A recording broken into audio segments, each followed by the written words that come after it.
ସୁକିନ୍ଦା ସ୍ଥିତ ଏକ ଘରୋଇ ଶିକ୍ଷାନୁଷ୍ଠାନର ଛାତ୍ରୀଙ୍କ ଆପତ୍ତିଜନକ ଭିଡିଓ ଭାଇରାଲ ଅଭିଯୋଗରେ 2 ଜଣ ଥାନାରେ ଅଟକ।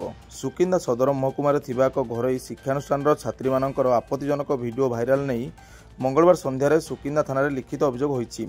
ସୂଚନା ମୁତାବକ ସୁକିନ୍ଦା ସଦର ମହକୁମାରେ ଥିବା ଏକ ଘରୋଇ ଶିକ୍ଷାନୁଷ୍ଠାନର ମୁଖ୍ୟ ଏହି ଶିକ୍ଷାନୁଷ୍ଠାନର ଜଣେ ଯୁବତୀ କର୍ମଚାରୀଙ୍କୁ ବିଭିନ୍ନ ପ୍ରଲୋଭନ ଦେଖାଇ ଧମକ ଦେଇ ସେହି ହଷ୍ଟେଲରେ ଥିବା ଅନେକ ଛାତ୍ରୀମାନଙ୍କର ଆପତ୍ତିଜନକ ଭିଡିଓ ଓ ଫଟୋ ଉଠାଇ ସୋସିଆଲ ମିଡିଆରେ ଭାଇରାଲ କରିଥିବା ନେଇ ଯୁବତୀ କର୍ମଚାରୀ ଜଣକ ସୁକିନ୍ଦା ଥାନାରେ ଅଭିଯୋଗ କରିଛନ୍ତି।